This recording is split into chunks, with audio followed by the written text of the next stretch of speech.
நம்மளால் இந்த சமூகத்துக்கு ஏதாவது ஒரு பங்கு இருக்கணும், எல்லாரும் நல்லா இருக்கணும் அப்படின்னு நினைக்கிறவங்க ரொம்ப குறைவு. ஃபாதர் ஃபிகர் அண்ட் கிங் மாதிரி எனக்கு ஃபிகர் வந்துட்டு சமுத்திரக்கனி சார். படத்தை தாண்டி இந்த மூவியில் நான் நிறைய நல்ல மனிதர்களை சந்திச்சேன். நான் நடிச்சதுக்காக கதை விட்டு போறேன் அப்படின்னா நீங்க பார்த்துட்டு உண்மையிலேயே சொன்னதுல விஷயம் இருக்கா இல்லையாங்கிறது உங்களுக்கு தெரியும். ஒன்று சொல்வாரு கரெக்டா அப்படி நீங்க ஏதாவது ஒன்று சொல்லுங்களேன், அது ஏதாவது புதுசா இருக்கு.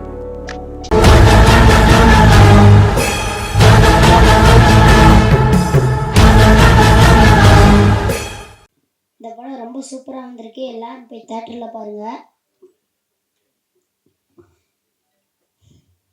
எங்கள் அப்பாவுக்கு சமுத்திரக்கனி சாரை ரொம்ப பிடிக்கும். சின்ன வயசுலேருந்து வெறித்தனமான ஃபேனு. இப்போ அவர் கூட நான் படமே நடிச்சிட்டேன். என்னோட எங்கள் அப்பாவுக்கு ரொம்ப சந்தோஷம். டேரக்டர் சார் போகணும்.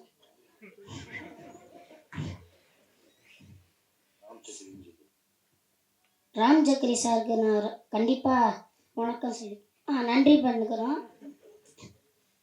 சமுத்திரக்கனி சார் என் கூட ஜாலியாகவே பழகினார். ஷூட்டிங் ஸ்பாட்டில் வாடா மகனேந்தே சொல்லுவார். சரி, வணக்கம்.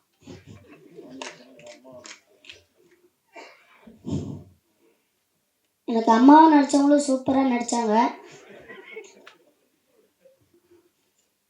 வணக்கம், தேங்க்யூ.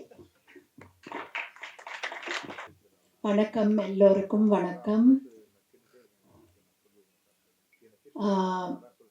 ரொம்ப ரொம்ப மிக நன்றி ராம் சக்கரி சாருக்கு என்ன செலக்ட் பண்ணி இந்த ரோல் கொடுத்தாங்க.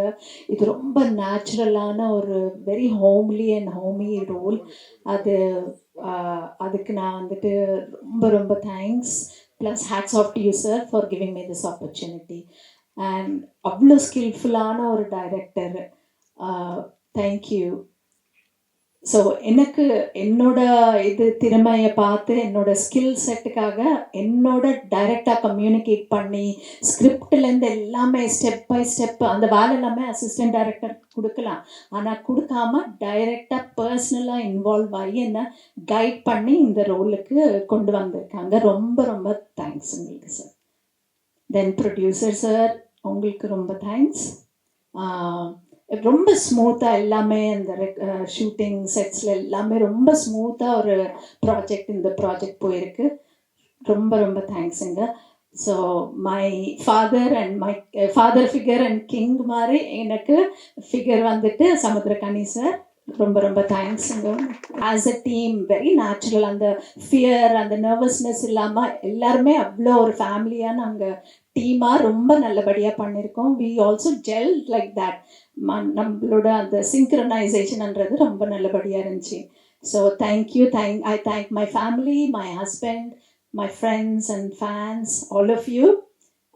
Thank you press and media, and thank you everybody. எல்லாருக்கும் வணக்கம். ஃபர்ஸ்ட் ஆஃப் ஆல் எனக்கு இந்த அழகான கேரக்டருக்கு என்னை சூஸ் பண்ணி எனக்கு இந்த ஆப்பர்ச்சுனிட்டி கொடுத்ததுக்கு ப்ரொடியூசர் அண்ட் டிரெக்டருக்கு ரொம்ப ரொம்ப தேங்க்ஸ். இது படத்தை தாண்டி இந்த மூவியில் நான் நிறைய நல்ல மனிதர்களை சந்தித்தேன். நிறைய அன்பான ஒரு செட்டில் இருந்தேன். நான் ரொம்ப ஹாப்பியாக ஒர்க் பண்ணேன். இவங்கள மாதிரி ஒரு ப்ரொஃபஷ்னல் டீமை நான் நிஜமாவே இன்னி வரைக்கும் பார்த்ததில்லை. அவங்களோட ப்ரொஃபஷனலிசம் என்னை வியக்க வச்சிச்சு. அவ்வளோ அந்த அளவுக்கு ஒரு ரிசர்ச்சாக இருக்கட்டும், பிளானிங்காக இருக்கட்டும், ஷூட்டில் எல்லாமே பண்ண டீம் இது. I really want to thank the entire team of assistant directors. அவங்க ரொம்ப உழைச்சிருக்காங்க இந்த படத்துக்காக. ஏன்னா பீச் சைடில் ஷூட் பண்ணோம், நீங்கள் பார்த்துருப்பீங்க. வெயிலில் ஒருத்தர் கூட ஒரு சோர்வடையாமல் ஃபுல்லாக எல்லா நேரமும் ஆனால் சிரிச்ச முகத்தோடையே வேலை செஞ்ச மொத்த டீம் எல்லாம் அங்கே இருக்காங்க, ஸ்ப்ரெட் ஆகிருக்காங்க தெரியல. பட் அசிஸ்டன்ட் டைரக்டர்ஸ்க்கு ரொம்ப நன்றி. எல்லாரோட நான் இந்த செட்டில் நிறைய அன்பு எளிமை இருந்துச்சு. அதுதான் எங்கள் படத்துலையும் டிரான்ஸ்லேட் ஆகிருக்குன்னு நான் நம்புகிறேன். நீங்கள் பார்த்த ஃப்ரேம்ஸாக இருக்கட்டும், Yuvarajan team excellent work. And music பற்றி சொல்லணுன்னா, எவ்வளோ நான் ஒரு படத்தில் நடிச்சிருக்கேன், அந்த படத்தோட பாட்டு எனக்கே ரொம்ப பிடிச்சிருக்குன்னா அது எவ்வளோ ஒரு ஜாலி இல்லை? அந்த மாதிரி தான் நான் ஃபீல் பண்ணுறேன். இப்போ எனக்கு ரொம்ப பிடிச்சிருக்கு. It is been my favourite song. இதை பார்த்தீங்கன்னா ரிப்பீட்டில் போட்டு கேட்குற பாட்டு தான் இது. So thank you very much for song sir. ஃபைனலாக என்னோடய ப்ளேலிஸ்ட்டில் ரிப்பீட்டில் கேட்க ஒரு பாட்டு இருக்குது எனக்கு. ஸோ ஃபேமிலியை கூட்டிட்டு போய் எல்லாருமா எந்த வித கவலையும் இல்லாம ஐயோ நம்ம பசங்க இந்த படத்தை பார்க்கலாமா, அவங்கள கூட்டிட்டு போகலாமா, என்ன இருக்கும், அதெல்லாம் எந்த வரியும் இல்லாம ஃபேமிலியோட போய் பார்க்கக்கூடிய ஒரு படம், நிறைய அன்பு நிறைந்த படம். ஸோ இந்த மாதிரி படங்களை ப்ளீஸ் போய் தியேட்டர்ல பார்த்து சப்போர்ட் பண்ணுங்க. அவ்வளவுதான். Thank you very much. இங்கு வந்திருக்கும் அனைவருக்கும் என்னுடைய பணிவான வணக்கங்களை தெரிவித்துக் கொள்கிறேன். முதல்ல ஒரு மாதிரி உரைகள்லாம் ஆரம்பிச்சது எங்கள் டீம்ல இருந்து நீங்கள் பார்த்துருக்கீங்க. எல்லாருக்குமே கொஞ்சம் டென்ஷனாகவும் மூச்சு வாங்குற மாதிரியான சுச்சுவேஷன் தான். பிகாஸ் இது வந்து எங்களுடைய ஃபர்ஸ்ட் மேடைன்றதுனால. பட் லாஸ்ட்டாக நீங்கள் கேட்ட உரை தான் இந்த நாங்கள் சொல்லணும்னு நினைக்கக்கூடிய ஒரு விஷயம். இந்த மேடையில் செந்தமிழன் ஐயா கலந்துக்கிட்டது தான் இந்த படத்தோடைய மிகப்பெரிய பாக்கியம்னு நான் நினைக்கிறேன். இறைவனோட அருளால் இந்த படம் எடுக்கப்பட்டதே இந்த மேடை அவருக்கு கிடைக்கணுன்றதுக்காகன்னு நான் நம்புகிறேன்.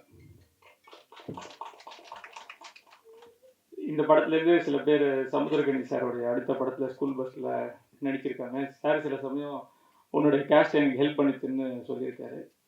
பட் இதெல்லாம் தாண்டி இந்த படம் மூலயமா செந்தமிழன் ஐயாவுடைய ஒரு பழக்கம், அவருடைய எழுத்துக்கு நான் படுத்தப்பட்டிருக்கிறேன்றது எனக்கு ஒரு மிகப்பெரிய பாக்கியமாகவும் நான் நினைக்கிறேன். அது ஒரு விஷயம் போதும் சார். ரெண்டாவது, இந்த படம் எடுக்கிறதுக்கு எனக்கு சமுத்திரகனி சாருக்கு அறிமுகப்படுத்தின எங்களுடைய காமன் நண்பர் ஸ்ரீராம் சார், அவர் வந்து எனக்கு அறிமுகப்படுத்தினதுக்கு அவருக்கு ஒரு மிகப்பெரிய நன்றியை நான் சொல்லணும். ஏன்னா அடுத்த படம், முதல் படம் வந்து 2014 ரிலீஸ் ஆச்சு. ஆனால் எடுக்க ஆரம்பித்தது கிட்டத்தட்ட 2011. ஸோ கிட்டத்தட்ட 10 வருஷம் கழிச்சு தான் இந்த படம் பண்ணுறோம். இதுக்கு நடுவில் ஸ்கிரிப்ட்ஸ்லாம் எங்கேயும் எல்லாருக்கிட்டையும் போய் சொல்கிறோம் கிடைக்கல அப்படின்னும் போது ஸ்ரீராம் சார்கிட்ட சொல்லும்போது அவர் சொன்னார், சமுத்திரகனி சார்கிட்ட ஸ்கிரிப்டை அனுப்ப முடியும், அவ்வளோதான் என்னால் பண்ண முடியும், அவர் பண்ணுன்னெலாம் சொல்ல முடியாது, பிடிச்சிருந்தா பண்ணுவார்னு சொன்னார். எனக்கு என்னென்னா எல்லாருக்கிட்டையும் கொடுத்து அவங்க வாங்கி வச்சுப்பாங்க, அப்புறம் படிக்க மாட்டாங்க. ஸோ அவங்க படிக்கிறதுக்கு ஒரு 3 மாதம் ஆகலாம், 6 மாதம் ஆகலாம். அது வரைக்கும் நீங்கள் வந்து அவங்க இப்போ படிக்கிறாங்களா இல்லையான்ற ஒரு கேள்வியோடய சுற்றணும். அதனால் ஸ்ரீராம் சார்கிட்ட சொன்னேன், சார் அவர் படிக்கிறதுக்கும் போது இப்போ எனக்கு ஒரு ஃபோன் பண்ண சொல்லுங்கள் சார், நான் சில விஷயம் சொல்லணும்னு சொன்னேன். ஆக்சுவலாக எதுவும் இல்லை, அது வரைக்கும் கவலைப்படாமல் இருக்கலான்றதுக்காக தான் சொல்ல சொன்னேன். அவர் மெயில் அனுப்பிச்சு ஒரே நாளில் கனி சார் ஃபோன் பண்ணார், கார்த்திக் ஏதோ சொல்லணும்னு சொன்னீங்களாமே என்ன அப்படின்னு. அவர்கிட்ட சார் இந்த மாதிரி ஃபர்ஸ்ட் ஆஃப் கொஞ்சம் ஒரு பேஸில் ஆரம்பிக்கும், அப்புறம் மாறும் சார் அப்படின்ட்டு முழுசாக படிக்கணுன்றதுக்காக ஒரு சின்ன விஷயம் சொன்னேன். கரெக்டாக 3 மணி நேரத்தில் படிச்சுட்டு முதல்ல அவர் சொன்ன வார்த்தை, ஒரு மனிதன் வந்து நிம்மதியாக இருக்கணும்னு நினைக்கிறியா இல்லை பணம் செல்வமோடு இருக்கணும்னு நினைக்கிறியா, இந்த நிம்மதியை பற்றின படம் தானே இதானே நீ சொல்ல வரேன்னு அந்த டீமை வந்து 125 பேஜ் பக்கத்துலேருந்து அதை அந்த அவர் சொன்ன ஒரு விஷயம் அவ்வளோ ஒரு கான்ஃபிடென்ஸை கொடுத்துது. எனக்கு மிகப்பெரிய ஒரு ரோல் கொடுத்துருக்காரு. ஸோ அதனால இந்த படம் எனக்கு ஒரு லைஃப்பை கொடுத்துருக்குன்றது தான் நிதர்சன உண்மை.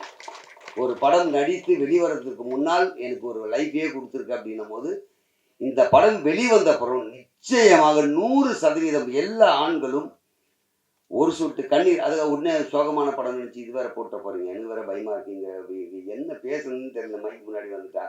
அதனால இது சோகமான படம் இல்லை, அவனுடைய வலியும் வேதனையும் வெளிக்காட்டக்கூடிய படம். அப்படியேப்பட்ட படத்தை நீங்கள் ஆதரிப்பீங்கன்னு முழுசாக நம்புகிறோம். நாங்கள் எவ்வளோ காஸ்ட்லி கேமராவில் எடுத்து எவ்வளோ பெரிய நடிகர் நடித்தாலும் எவ்வளோ பண்ணாலும் நீங்கள் தான் கொண்டு போய் சேர்க்க முடியும். மீடியா மட்டும்தான் இந்த படத்தினுடைய விமர்சனத்தை கொடுத்து வெற்றி பெற செய்ய முடியும், மக்களையே கொண்டு சேர்க்க முடியும்ன்ற பெரிய நம்பிக்கை இருக்குது. அதனால தயவு செஞ்சு இந்த படம் எல்லாரும் பார்க்கறதுக்கு தேட்டருக்கு வாங்க. நான் வந்து நடித்ததுக்காக கதை விட்டு போகிறேன் அப்படின்னா நீங்கள் பார்த்துட்டு உண்மையிலேயே சொன்னதில் விஷயம் இருக்கா இல்லையான்றது உங்களுக்கு தெரியும். ஸோ சும்மா நம்ம வந்து ஏதோ ஒன்று பேசி போயிட்டோன்னா நாளைக்கு என்னை பார்க்கும்போதெல்லாம் என்னையா போய் சொல்லிடுற படம் அப்படி இல்லையேன்னு திட்டுவீங்கல்ல. அப்போ நான் படம் நல்லா இருக்குன்னு கேரண்டியாக சொல்கிறேன்னா நீங்கள் வந்து பார்த்தீங்கன்னா 100% இந்த படத்துக்கு நீங்கள் கேரண்டியாக வரலாம், ஃபேமிலியோடு வரலாம். பெண்களை நான் இப்போ சொன்னதுக்காக பெண்களுக்கான படமாக இல்லையான்னா, ஒரு பெண் எதற்காக ஆணை வற்புறுத்துறாங்க, அவனுடைய தன்மானத்தை எப்படியெல்லாம் காப்பாற்றணும்னு நினைக்கிறாங்க, எவ்வளோ வலி இருக்குது, வேதனை இருக்குது, இந்த சமூகத்தில் புருஷனை எவ்வளோ உயர்த்தி காட்டணுன்றதுக்காக பண்ணுறாங்கன்ற விஷயத்தையும் சொல்லியிருக்காங்க. அதுக்காக இது ஆணாதிக்க திரைப்படம் அல்லது ஆணை உயர்த்துகின்ற படம்லாம் கிடையாது, ஒரு குடும்ப சூழ்நிலையில் இருக்கின்ற விஷயம். இந்த படத்தில் வந்து நிறைய கதைகளை பற்றி அவர் சொல்லுவார். ஏன்னா ஃபாரின் போய் ஒருத்தர் என்ன கஷ்டப்படுறாங்க, அதான் சொல்றேன், ஒரு படத்தில் ஆணை பற்றியும் பெண்ணை பற்றியும் ஒரு குழந்தைக்கு தேவையானதை பற்றியும் அந்நிய நாட்டில் போயிட்டு கஷ்டப்பட்டு வர்றது எல்லாமே இந்த படத்தில் காமிச்சிருப்பாங்க. அதனால இந்த படம் திரையரங்கத்திற்கு வந்தால் மிகப்பெரிய மாற்றம் கிடைக்கும்.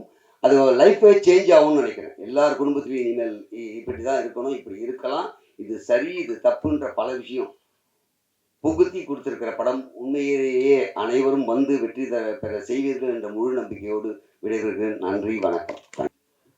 அனைவருக்கும் என்னுடைய அன்பான வணக்கம். இந்த மேடையில் ஒரு சின்ன ஒரு வருத்தத்தோடு ஆரம்பிக்கிறேன். ஏன்னா எந்த ஒரு சினிமா ஈவெண்ட்னாலும் எப்போவுமே பார்த்தீங்கன்னா கலகலகலவாக சட்டை போட்டிருக்கிற நிখিল முருகன் இன்றைக்கி வந்து வெறும் ஒரு கருப்பு கலரில் போட்டிருக்கும்போது நம்ம கொஞ்சம் ஒரு மன வருத்தமாக இருக்குது.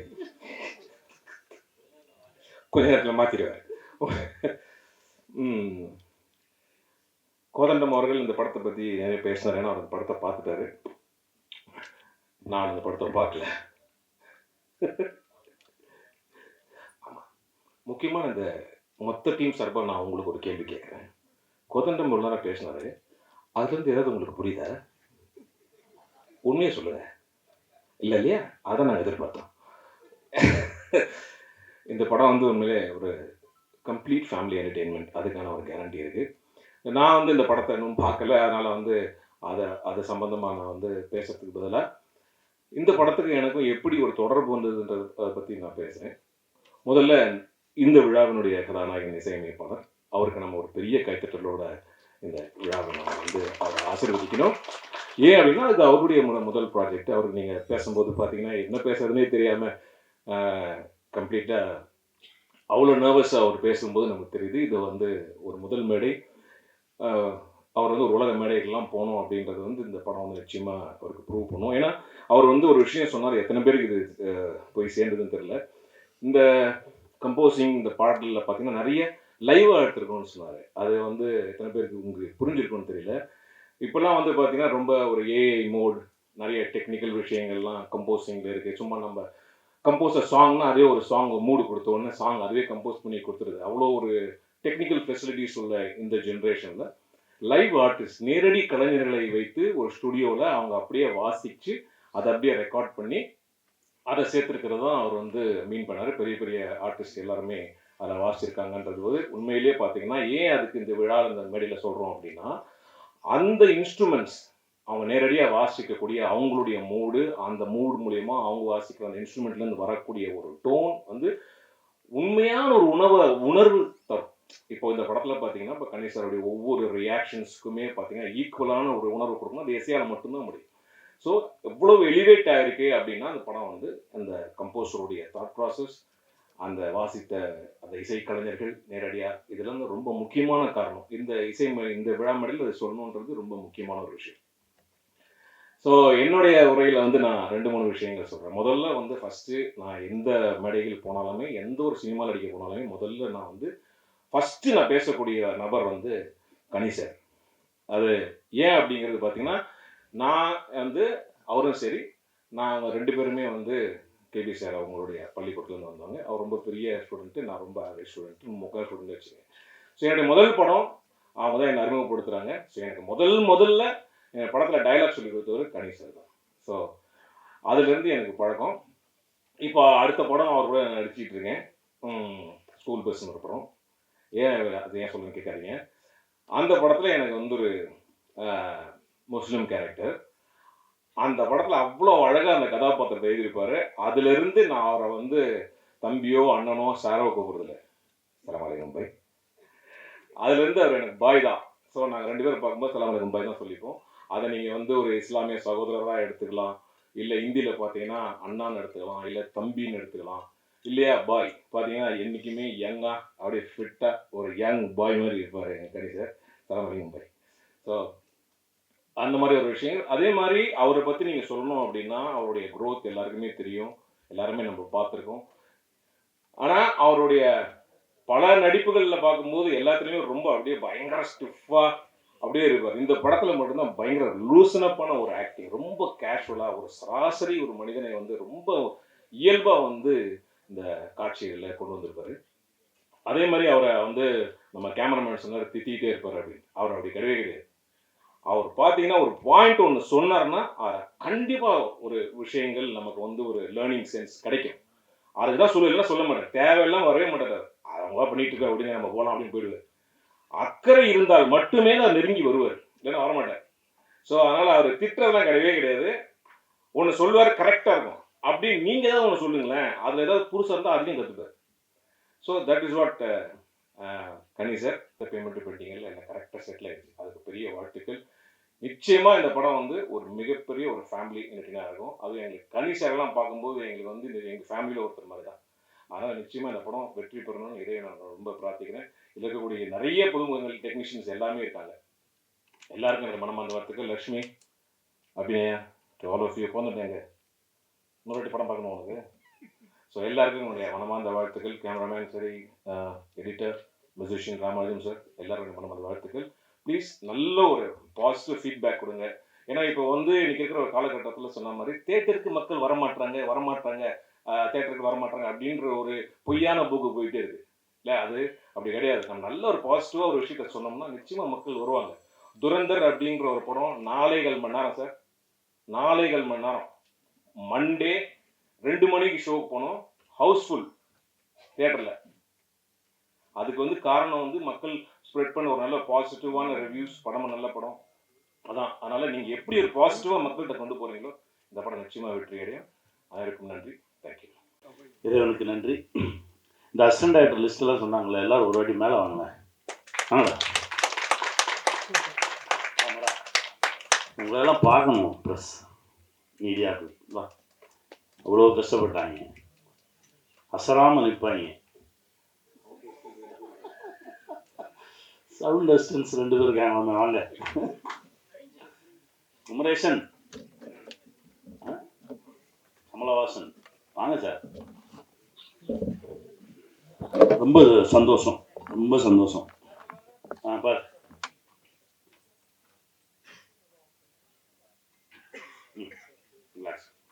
ரொம்ப மகிழ்ச்சி. இந்த திரைப்படத்தில் வேலை பார்த்தது ஒரு பெரிய அருள் அப்படின்னு தான் சொல்லுவேன். என் நண்பன் ஸ்ரீராம் மூலமாக என்கிட்ட வந்துச்சு இந்த ஸ்கிரிப்டு. ஒரு கதையை படிக்கும்போதே தெரிஞ்சிடலாம் அந்த கதையை எழுதினவரோட மனநிலை என்னன்னு தெரியும். அந்த மனசு தான் ராம் சக்ரியை என்கிட்ட கொண்டு வந்துச்சு. ரொம்ப சந்தோஷமாக இருந்தது. இதுதானே சொல்ல நினைக்கிறீங்க, வாங்க சேர்ந்து சொல்லுவோம் அப்படின்னு சொல்லி ஆரம்பித்தோம் இந்த பயணம். இப்போது என் வாழ்க்கையில் ரொம்ப ஒரு முக்கியமான இடத்துல நண்பனாக வந்து நிற்கிறார் இயக்குனர் ராம் சக்ரி. ரொம்ப நன்றி. நான் இந்த மாதிரி மனுஷங்களை பார்க்குறது ரொம்ப அரிது. இவங்களெல்லாம் பத்திரமா பாதுகாத்து வச்சுக்கணும். ஏன்னா நிறைய உண்மையோடையும் நிறைய எளிமையோடையும் நம்மளால் இந்த சமூகத்துக்கு ஏதாவது ஒரு பங்கு இருந்துடணும், எல்லாரும் நல்லா இருக்கணும் அப்படின்னு நினைக்கிறவங்க ரொம்ப குறைவு. அப்படி இருக்கிறவங்களால தான் அந்த உலகமே இயங்குதுன்னு நான் நினைக்கிறேன். நன்றி சார், நன்றி. வாழ்க. இருக்காங்க. காலையில் ஜிம்முக்கு போயிருந்தேன். ஒருத்தர் வந்து சொன்னார், சார் நம்ம பிரைம் மினிஸ்டர் அடுத்த லாக்டவுனுக்கு ரெடி ஆகிக்குங்கன்னு சொன்னார், கவனிச்சிங்களா அப்படின்னாரு. ஆமாம் சொல்லுவார், என்ன செய்ய தயாராக சார். என்ன சார் செய்கிறது? எனக்கு ஒரு சந்தோஷம். ஏன்னா எங்ககிட்ட நல்ல குடிநீர் இருக்குது, நல்ல காற்று இருக்குது, நல்ல உணவு இருக்குது. ஏன்னா நாங்கள் எல்லாருமே இந்த மாதிரி விஷயத்தை எதிர்நோக்காமல் தற்சார்பு வாழ்க்கைக்கு வந்தவர்கள். இந்த ஊர் திரும்புகிறவங்க எல்லாருமே தேசம் முழுவதும் இருக்காங்க. அதனால தான் சொல்ல முடிஞ்ச வரைக்கும் அடுத்தவர்களோடு நமக்கு இவங்களால தான் நம்ம லைஃப், இவங்களை வச்சு தான் நம்ம சாப்பிட்ணும் அப்படின்ற ஒரு நிலையை கொஞ்சம் கொஞ்சமாக குறைச்சிக்கிட்டு வந்து நம்ம தற்சார்புக்குள்ளே வந்துட்டோம் அப்படின்னா நம்ம தான் இந்த உலகின் ஆகச்சிறந்த செல்வந்தன், நம் இந்த உலகின் மிக சந்தோஷமானவன். இதை நிரூபிப்பது தான் இதை சொல்ல வந்தது தான் இந்த படைப்பு.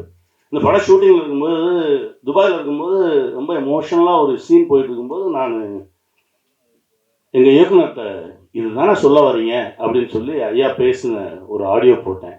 அவர் அப்படியே எந்திரிச்சு, எனக்கு ஊருக்கு போனோடனே நான் அவரை பார்க்கணும் அப்படின்னாரு. கையை பிடிச்சி வாங்க கூட்டிகிட்டு போனேன். அதாவது காரைக்கால் அம்மையார் எழுதிய பாடல்கள், இறைவனை நோக்கி காரைக்கால் அம்மையார் எழுதிய பாடல்களை இப்போ நம்ம இஷ்டத்துக்கு டியூன் போட்டுக்கிறோம்ல, அது இல்லை. அவர்கள் என்ன மாத்திரையில் அதை டியூனாக போட்டு இறைவனோடு தொடர்பு கொண்டார்கள் அப்படின்ற அந்த மாத்திரை அளவை வைத்து அப்படியே அந்த பாடல்களை இப்போ பாடிக்கிட்டு இருந்தாங்க. அந்த நிகழ்ச்சிக்கு நாங்கள் போனோம். அப்போ இயக்குனர் என்கிட்ட சொல்றாரு, எங்கேயோ ஒரு தேவலோகத்தில் இருக்கிற மாதிரி, ஏன்னா முழுக்க முழுக்க இரவு அந்த நிகழ்வு மட்டும் நடக்குது. 2 பேரும் அப்படியே ஒரு வேற ஒரு உலகத்தில் அப்படியே மிதந்தோம். பேசினா பேசிட்டே போகலாம். என் நண்பனை இத்தனை ஆண்டுகளுக்கு அப்புறம் திரும்ப கண்டுபிடிச்சது, சந்திச்சது, இது கூட இறை அருள் தான் நான் நினைக்கிறேன். வந்தவொடனே சரவணனை பார்த்து கட்டி பிடிச்சி அவங்க மகிழ்ந்துக்கிட்டது அவ்வளோ சந்தோஷமா இருந்தது. ஊர் திரும்பி வந்துருங்க, உங்களுக்கு பிடிச்ச இடத்துல இருங்க, சந்தோஷமா இருங்க அப்படின்னா எல்லாத்தையும் உதவி விட்டு ஓடுறது கிடையாது. நம்ம இப்போ இருக்கிறத விட இன்னும் செல்வ செழிப்போட, அதாவது பணக்காரன் வேலை, செல்வந்தன் வேற. பணக்காரன் பிரச்சனையோடய இருப்பான், செல்வந்தன் ரொம்ப மகிழ்ச்சியாக இருப்பான். உங்களை எல்லாரும் செல்வந்தன் ஆக்குறதுக்கான ஒரு விஷயம் தான் இது. இந்த படைப்பில் நிறைய விஷயங்கள் பேசியிருக்கோம், ரொம்ப மகிழ்ச்சி. அதுவும் இந்த நிகழ்வுக்கு வந்து எப்போவுமே டைரக்டர் சொன்னார், சார் நான் வழக்கமாக என்ன செய்வேன், வாங்க இவங்களை கூப்பிடுவோம் சார், நம்ம வந்து செந்தமிழன் சாரை கூப்பிடுவோம், அவர் வந்தால் எனக்கு ரொம்ப மகிழ்ச்சி. நிறைய வேலைகள் இப்போது ஏதோ நடந்திருக்கு. நான் பேசும்போது இல்லை எனக்கு வர இயலாது அப்படின்ற மாதிரி தான் சொன்னாங்க. அதுக்கப்புறம் ராம் பேசினோடனே மனசு மாறி இருக்குது. அந்த வேலை பழுவெல்லாம் கொஞ்சம் தள்ளி வச்சுட்டு எங்களுக்காக வந்ததுக்கு ரொம்ப நன்றி. உங்களுடைய மனசு தான் அது, ரொம்ப சந்தோஷமாக இருக்குது. நேற்று நீங்கள் படம் பார்த்துட்டு அந்த படத்தில் இருக்க அவ்வளோ விஷயங்கள் பேசுனீங்க, ரொம்ப சந்தோஷமாக இருந்தது. உங்களுக்குள்ளே இருந்த அந்த இயக்குனரும் அந்த தொழில்நுட்ப கலைஞன் திரும்ப வந்தான், எனக்கு அவ்வளோ சந்தோஷம். கார்மணி செல்வம் திரைப்படம் பாருங்க, இந்த மாதிரி படைப்புகள் ரொம்ப அரிதாக தான் வரும். இது வெறும் திரைப்படம் இல்லை, நாங்கள் இல்லாமல் போகலாம், ஆனால் அந்த படைப்பு இருக்கும், பேசிக்கிட்டே இருக்கும் உங்களோட. நிறைய சுமையை தூக்காதீங்க. இஎம்ஐன்ற பேரில் நிறைய சுமையை தூக்கணும்னா நம்ம நடக்கக்கூட முடியாது. அந்த சுமையை கொஞ்சம் கொஞ்சமாக இறக்கி விட்டுட்டு கைவீசி காணுங்க, மகிழ்ச்சியாக இருங்க. வாழ்வோம், வெல்வோம்.